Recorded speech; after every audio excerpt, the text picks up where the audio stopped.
hello लोगोफोर बरायबाय बड जब info YouTube चेनेलाव दा लोगोफोर एग्जाम सेन्टार बोरै सेलेक्ट खालामो फुल भिडिअ नोंथांमोना जायफ्रा रल नाम्बार फिल खालामनायाव एसे आन्दायदोंमोन दा नोंथांमोना नायलांबाय था माखासे जाहोन हाबना दङ बेयाव एसे कनफिउज जागासिनो दङ दा बेनिफ्राय आं दिनै जोबोर बिजिमोन बेखायनो भिडिअआ एसे लेट जाबाय स' नोंथांमोना जायफ्रा गोबां नेना दङमोन थ' नोंथांमोननि थाखाय लेटेस्ट आपडेट लाबोफिनबावबाय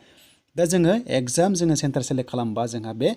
एग्जाम कमन पर्टेलाव फैनानै जोङो नायनो हायो बा जोङो सेलेक्ट खालामनो हायो दा बेखायनो जोङो कमन एग्जाम पर्टेलाव थुनाय लोगो लोगो जोंहा माखासे पेजआ ओपन जागोन आरो बेयाव जायफ्रा एसआइनि एग्जाम लिरगोन नोंथांमोनाबो जेब्ला टाइम जागोन अब्ला जोङो सेलेक्ट खालामनांगौ अके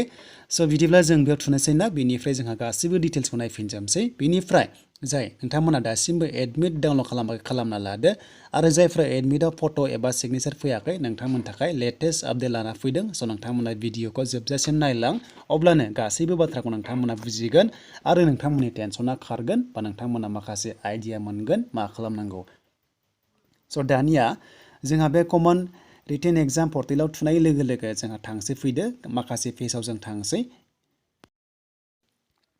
स' दानिया जोंहा बेयाव थुनाय लोगो लोगो बेबादि पेजआ ओपन जाबाय दा बेयाव माब्रै नोंथांमोना रेजिस्टार खालामनांगौनो बेनो जाबाय एप्लिकेसन नाम्बार थायोना एप्लाइ खालामनायाव बेखौ होनांगौ बेनिफ्राय नोंनि नामखौ होदो बेनिफ्राय बार्थडेखौ होनानै नोंथांमोना केपसा मोनदों बे केपसाखौ जेरै दं होनानै रेजिस्टार खालामनांगौ आरो बे केपसाखौ सिनायाबा नोंथांमोना बे जिर' थुब्लानो चेन्ज जायो दा जोंहा रेजिस्टारखौ बोरै खालामो नोंथांमोना बेयाव थुना होदो स' दानिया जोंहा रेजिस्टार थुनाय लोगो लोगो बेयाव नोंनि प्रफाइला श' जाबाय बेनिफ्राय जोंहा मा खालामनांगौ एप्लिकेसन फर्म नोंथांमोना बे निउआव थुना हो स' बे निउआव थुनाय लोगो लोगो जोंहा माखासे पेजआ ओपन जासिगोन आरो जों बेयावनो एग्जाम सेन्टार जोङो सेलेक्ट खालामनांगौ आरो जोंहा माखासे क्वालिफिकेसन डिटेल्सखौ जोङो सोनांगौ जाहाथे जायफोरा नोंथांमोना सिगाङाव माबाफोर मिस्टेक जादोंब्ला बेखौनो आपडेट खालामना होदों आरो बेयाव इसेबां गिनांगौ गैया मानोना नोंथांमोननि गासैबो डाटाया सहैजोबखाबाय आसाम पुलिसाव बेखायनो नोंथांमोना जेबो जिंगासिनो गैया जायफोरा गोरोन्थि जादों नोंथांमोना रिजेक्ट जाया जेबो नङा नैबे एग्जाम सेन्टार सेलेक्ट खालामनायाल' नोंथांमोना अके थानांगौ स' बिदिब्ला जोंहा नायनोसै फैदो मा फैखो दानिया जोंहा मोनबाय माखासे आपडेट खालामनांगौनो बेनो जाबाय मादार्स नेम एबा बिमानि नामखौहाय बेयाव आपडेट खालामनांगौ बेनिफ्राय जोंहा पस्टआ ओंखारखायो स' नोंथांमोना जास्ट डिस्ट्रिक्टखौ नोंथांमोना सेलेक्ट खालामदो जे बबेयाव एग्जाम होगोन स' नोंथांमोना बे डिस्ट्रिक्ट एग्जाम सेन्टारखौ थुनानै सेलेक्ट खालामना लाना फैदो बेनिफ्राय प्रेफारेन्स पस्टआ नोंहा मायाव फैदों स' नोंथांमोना बेखौ सेलेक्ट खालामबावदो नोंनि गोसो मायाव होग्रोयो नाथाय खायसेना डाइरेक्ट ओंखारखायो स' नोंथांमोना बेखौ होनानै नोंथांमोना नेक्स्टआव थांनो हासिगोनलाय दा नोंथांमोना मिस्टेक खालामनाङा बाट नोंथांमोना जायफ्रा एसे मिस्टेक जादोंमोन रल नाम्बाराव जेबो नङा रिजेक्ट जाया अके टेनसन लानाङा जास्ट नोंथांमोना फरायबाय था स' दानिया जोंहा रल नाम्बारखौ बोरै फिल खालामनांगौ दा फार्स्टआव जोंहा माखासे बर्डखौ सेलेक्ट खालामदो HSLC होदो एबिफ्रा बेनिफ्राय दानिया रल नाम्बार दा रल नाम्बाराव एसे नटिस खालाम खायसेनि रल नाम्बारा डाइरेक्ट थायो कड नाम्बार थाया अब्ला डाइरेक्ट होबानो जागोन अके बे जेबो जाया बेयाव रिजेक्ट जाया थ' बेनिफ्राय नोंथांमोना कारेक्टखौ होबानो जाबाय आरो दा हमना ला खायसेना कड नाम्बार थायो नङा होमबा थ' खायसेना कड नाम्बार थायोमोन सिगांनिया दा कड नाम्बार दङबा ओरैबायदि होनांगोन दा नोंथांना ओरै दङब्ला हमना ला B11777 दङबा बेखौ होदो बेनिफ्राय साइडआवहाय स्पेस होनानै रल नाम्बारखौ होदो 1 2 3 4 जा दं बेखौनो होदो स' बेनिफ्राय मार्क्स अबटेनखौ नोङो बेसेबां मोन्दोंमोननो बे सेबायाव एबा क्लास 10आव बेखौ होना होदो बेनिफ्राय 600 होना होदो नोंथांमोना सेकेन्ड बक्सआव बेनिफ्राय पार्सेन्टआव थुना होदो पार्सेन्टआव थुयोबा डाइरेक्ट पार्सेन्ट ओंखारखागोन बक्सआव बेनिफ्राय माब्ला पास जादोंमोन इयार अफ पासिंखौ नोंथांमोना होना होदो अके अब्लानो गासैबो डिटेल्सआ नोंना बेयाव श' जासिगोन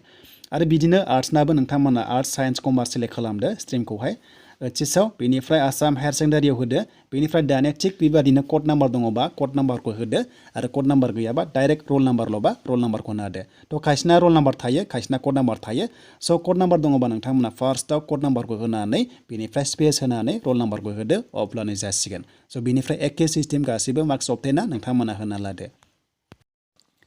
दा नोंथांमोना HSआ 500 जायो टटेल मार्क्सआ बेनिफ्राय मार्क्स अबटेना बेसेबां मोन्दों नोंनि सायावसै बेनिफ्राय इयार अफ पासिंखौ नोंथांमोना होनानै दा फार्स्ट बर्डआ नोंथांमोना गोसोबादि होना लादो नों गोसोआव थानाय बायदि बेनिफ्राय फाइनाल साबमिट खालामदो अब्लानो जासिगोन बेनिफ्राय नोंथांमोना लगइन खालामनानै फिन खनसेबाव लगइन खालामनानै एप्लिकेसन फर्माव नोंथांमोना थुनाय लोगो लोगोनो बेखौ प्रिन्ट खालामना लानो हासिगोन आरो नोंथांमोना एग्जाम सेन्टार सेलेक्ट खालामनाय नोंथांमोना फर्मखौहाय डाउनलड खालामना लानो हासिगोन आरो बिनि उनाव नोंथांमोनाहाय एडमिटखौ डाउनलड खालामना लानो हासिगोन जेब्ला एडमिटआ होयो अब्ला नोंथांमोना एडमिट डाउनलड खालामनानै लानो हासिगोन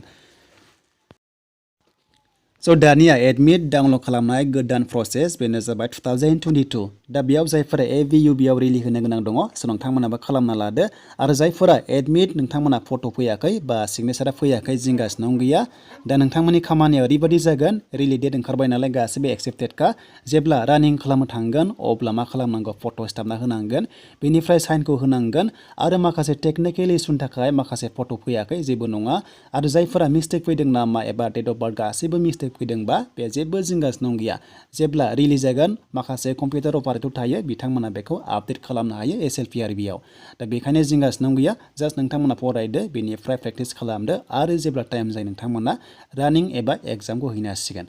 दा बेनि सोमोन्दै लोगोफोर नोंथांमोना बुजिबाय जानांगौ जायफोरा गोनो गोथो जादोंमोन दा दिनै जोबोर बिजिमोन बेखायनो भिडिअ खालामनाया एसे लेट जाबाय जाहाथे नोंथांमोना गाज्रि मोना आरो फैबाय थानाय समाव नोंथांमोना लेटेस्ट आपडेट मोनगोन बड' जब इनफो अफिसियेल इउटुब चेनेलनिफ्राय